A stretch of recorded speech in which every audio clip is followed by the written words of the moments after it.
자, 중요한 거 다음 주 M7 기업들 실적 발표 나갑니다. 요거 굉장히 중요하다는 거. 본격적인 증시의 자금이 입금이 된다. 유동성이 흘러간다. 목 빠지도록 기다리는 거잖아.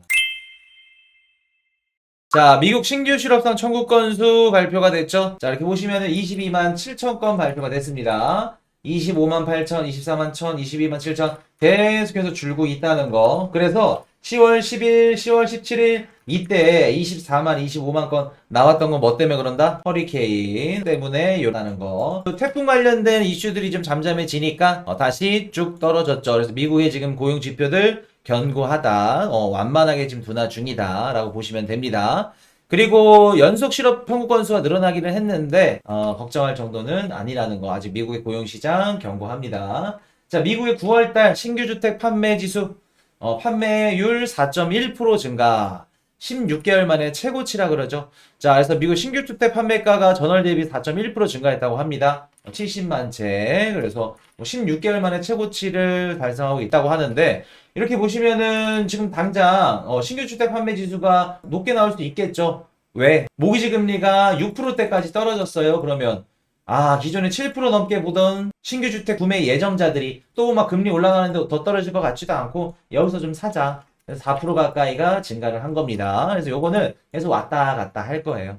금리가 지금 계속해서 10년물 국채 금리가 또 다시 올라갔기 때문에 10월달 신규주택 판매 지수는 또 살짝 또 꺾일 수도 있다. 그래서 10년물 국채 금리가 올라가나 떨어지냐 요거 보시면 됩니다. 국채 금리랑 연동되어 있으니까. 자, 연준 베이지북 예상 밖의 과열이다. FOMC 금리 인하 전면 수정. 자, 이번에 FOMC 베이지북이 발표가 됐는데 전체적으로 긍정적인 지표들이 발표가 됐습니다. 저번 발표에서 5개 지역에서 성장이 나왔다고 얘기를 했는데 이번에 오히려 더 늘었어. 6개 지역이 성장이 나왔다고 발표를 했습니다. 그래서 경기는 전체적으로 완만하게 둔화를 하고 있는데 전체적인 경제적인 이런 조건들을 봤을 때는 괜찮다. 회복하고 있고 괜찮다. 그렇기 때문에 50bp 인하보다도 그래도 25bp 인하가 시장에 조금 더 영향을 좀 많이 끼치고 있죠. 우리한테 지금 가장 중요한 건 완만하게. 그 표현이 가장 중요하다는 거. 자, 머스크 하루 만에 46조 원 벌었다. 테슬라 주가 22% 급등.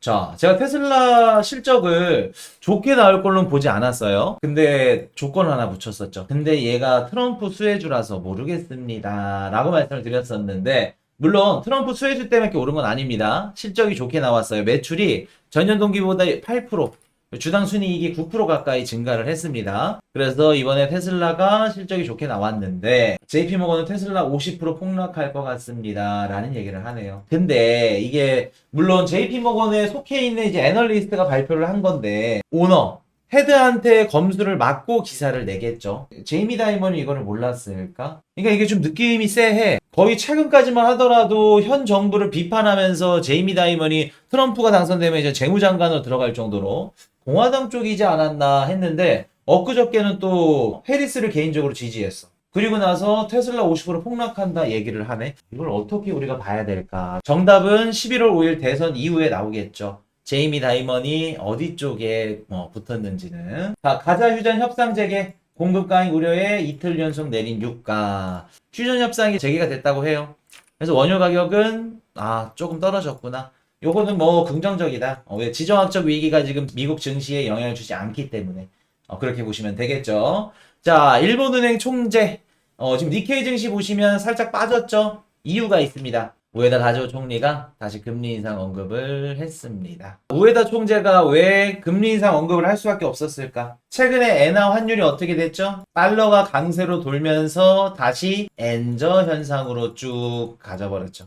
지금 엔화 환율이 빠지는 건 일본 국민들이 어떻게 된다? 대규모 시위가 나올 수도 있다. 현 정부를 미워할 수도 있다. 지금 가장 중요한 게 10월 말이었나요? 그 일본 이제 이시바 총리 쪽 사람들이 많이 입석을 할지 아니면 좀 아베 쪽 파 그분들이 이제 많이 들어올지 총재가 얘기를 해줘야죠. 금리 인상 암시해줘야겠죠. 이시바 쪽을 조금 힘을 실어주면서 현 정부 조금 긍정적으로 얘기를 해줘야겠죠. 어떻게 보면 그 쇼맨십이다. 멘트다. 물론 일본이 금리를 인상하는 건 어쩔 수 없습니다. 기정사실이에요. 근데 지금 이렇게 멘트가 나왔다. 그런 거는 앞으로 이제 정치적인 이런 표심을 앞두고 얘기를 했다. 그리고 최근에 달러가 강세로 돌고 장기채 금리가 막 올라갔죠. 그러면서 엔화가 쭉 빠지니까 그것 때문이라도 얘기를 할 수밖에 없다라는 말씀 드립니다.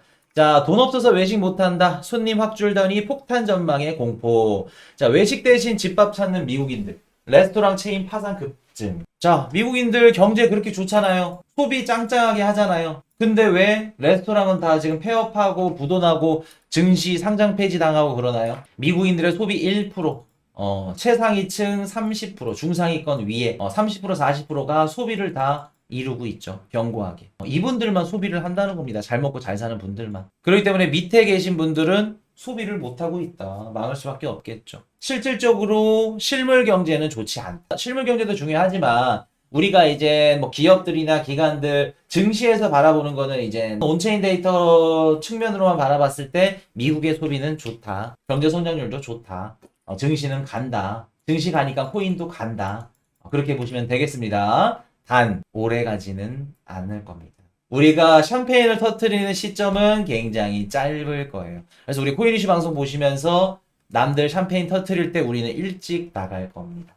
자, 예탁결제 동맹매자 러시아 제한의 브릭스 시큰둥 걸 수밖에 없겠죠. 예탁결제 시스템 제한했는데 지금 뭐 중국 힘들어, 러시아 힘들어, 당연히 힘들 수밖에 없겠죠. 러시아가 지금 제일 잘 나가, 중국도 제일 잘 나가. 시큰둥 할 수 있을까? 미국이 예탁결제 동맹 맺자. 당연히 다 맺죠. 시큰둥 할 수 있나요? 못하죠. 브릭스는 성공하기 힘들다. 아무리 뭐 GDP의 뭐 30%, 40%, 전 세계 인구의 뭐 3, 40억 명 의미 없다. 이미 요거 2000년도 초반 때부터 시행이 된 건데 유의미하게 변화된 게 없습니다. 옛날 한다 100년마다 화폐가 종말했고 음모론 좋아하시는 분들 짜집기 해가지고 갖고 와서 달러는 망한다. 경제 공부 1시간만 제대로 해보시면 지금 당장 우리가 사는 한 향후 40년 50년 동안 망하지 않는 이유들이 나와요. 그 중에 한 가지가 비트코인이고. 자, 글로벌 광물 확보 전쟁 불부터 돈 풀고 규제 풀었다. 지금 영국도 그렇고 뭐 미국도 그렇고 전쟁 붙을 수밖에 없습니다. 왜 그럴까? 전 세계 광물 시장을 누가 꽉 잡고 있어요? 중국이 꽉 잡고 있죠. 그러면 앞으로 중국을 왕따시켜야 돼. 그럼 미국, 영국, 그리고 미국에 있는 우방국들 뭐 캐나다, 뉴질랜드, 일본 얘네들이 중국이 하고 있는 광산을 사로잡고 광산을 먹고 아니면 얘네들이 하고 있는 일들을 섹터별로 맡아서 가져가야겠죠.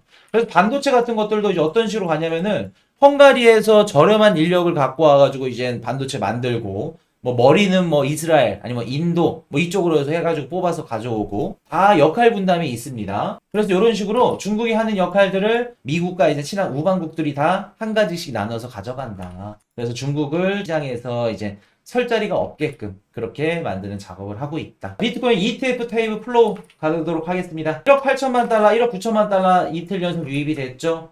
다시 비트코인 유입이 되기 시작했습니다. 좋죠. 이더리움 ETF 의미 없습니다. 2천만 달러. 지금 이더리움 걱정하시는 게 또 ETF 유입 안 돼가지고 걱정하시는 것 같아. 의미 없어요. 기관들이 사도 이거 샀다고 거짓 얘기 안 합니다, 지금. 기관들 입장에서 지금 꿀인데, 지금 가격 완전 꿀인데, 개미들이랑 나눠 가질까? 전 그렇게 안 봅니다. 자, 일정 한번 짚어드릴게요. 자, 미국 국내 총생산 30일날 GDP 3분기 속보치가 발표될 건데, 저는 3%보다 더 높게 나올 수도 있다고 봅니다. 미국 경기 침체는 아예 없다. 미국 날라간다. 증시 간다. 비트코인도 간다. 그렇게 보시면 돼요. 가주오 그 BOJ 총리가 금리 인상 한다고 겁먹었다 쫄았어요. 동결할 겁니다. 얘네 금리 올릴 수 있는 배짱 없어요. 미국 대통령 당선 지금 며칠 전인데 일주일 전에 금리를 올린다? 얘네 그럴 배짱 없다는 거 걱정 안 하셔도 됩니다. 자, 근원개인 소비지수 PC 크게 걱정할 필요는 없어 보인다. 가장 중요한 11월 1일 실업률 비노고용지수 요거 중요하겠죠. 이거는 이변은 없어 보입니다. 저는 그냥 비슷하게 나올 걸로 봐요. 11월 5일 미국 대선이 가장 중요하겠죠. 저희 하우스한테 대선이 중요한 이유는 뭘까요? 정치 불확실성 제거. 그렇죠. 자, 다른 코인 방송들 가가지고 11월 5일이 왜 중요하나요? 미국 대선이 왜 중요하나요? 그러면은 100명 중에 99명이 방송하시는 분도 그럴 거야. 코인 투자하시는 분들 그거 모르면 어떡해. 트럼프가 당선돼야지 우리 코인판에 좋잖아요. 트럼프가 코인 크립토 친크립토잖아요. 해리스는 친크립토 아니고 잘못됐죠. 미국 대선이 중요한 이유 뭐다? 11월 5일 이후부터는 미국의 정치적 불확실성이 해소된다. 그 뜻은 전 세계 글로벌 기관들이 어떠한 섹터에 돈을 넣을지 본격적인 증시의 자금이 입금이 된다. 유동성이 흘러간다. 그래서 우리가 중요한 거죠. 목 빠지도록 기다리는 거잖아. 트럼프가 당선되든 해리스가 당선되든 상관없습니다. 우리 코인 투자자들은 상관없어요. 얼마나 더 높게 올라가고 빠르게 꺼지는지, 얼마나 큰 폭으로 꺼지는지 그것만 해당이 되는 거지 상승하는 데 있어서는 둘 다 상관없다. 우리는 정치적 불확실성 해소만 기다린다. 라는 말씀. 11월 8일 연준 금리 결정이 있습니다. 요거 동결될 걸로 봐요, 저는. 동결 아니면 25bp인데, 동결이지 않을까? 12월 달에는 내릴 겁니다. 25bp 아니면 50bp. 자, 11월 9일 중국 PI 그리고 소비자 물가지수 발표되고, 11월 13일 소비자 크게 중요하지 않다. 생산자 물가지수 크게 중요하지 않다. 그렇게 보시면은 11월 달 초까지 이제 보셔야겠죠. 자, 미국 재무부가 20년물 국채 경매 발행을 했는데, 안 좋았어요. 안 좋았던 이유는 우리 저번 시간에 배웠던 대로 지금 우리 채권 시장에 트럼프 트레이드가 작용을 하고 있다. 자, 트럼프 트레이드 뭐예요? 트럼프가 당선이 되면요, 관세도 올릴 거고요. 관세 올리면 인플레이션 올라갈 거예요. 그리고 법인세를 낮출 겁니다. 재정이 적자가 날 수 있겠네요. 채권을 더 찍겠네요. 야, 채권을 많이 찍으면 채권 수요가 지금 당연히 줄 수밖에 없겠죠. 매도세가 나올 수밖에 없겠죠. 트럼프 트레이드라고 해서 이제 자산시장이 받아들였죠. 자산시장에 트럼프 트레이드 현상이 일어나고 있는데, 이렇게 되면 트럼프 입장에서 어떻게 될까? 채권이 안 팔리겠죠. 그러면 지금 당장 해리스 입장에서 채권을 팔면서 그 돈으로 증시에 자금을 유입을 해줘야, 야, 미국 주식 올라가니까 내 노후를 책임져 주는구나. 해리스를 표를 찍어줄 건데, 트럼프 트레이드가 계속 발생되면 국채도 파는데 수요가 적을 거고, 그리고 비싸게 또 금리를 이자를 줘야겠죠. 어떻게 된다? 트럼프 입장에서는 트럼프 트레이드 현상이 일어나는 게 좋다. 그러니까 우리가 딱 봤을 때 해리스와 트럼프가 그냥 뭐 표심끼리 접전을 일으키고 있는 그 해당 주에서 어떻게 싸우느냐, 그것도 중요하지만 안 보이는 지금 우리 금융시장 경제에서 굉장히 많이 싸우고 있다는 겁니다. 이런 것들을 알고 계셔야 돼요. 자, 중요한 거 다음 주 M7 기업들 실적 발표 나갑니다. 실적 발표 시작이 되니까 요거 굉장히 중요하다는 거. 그래서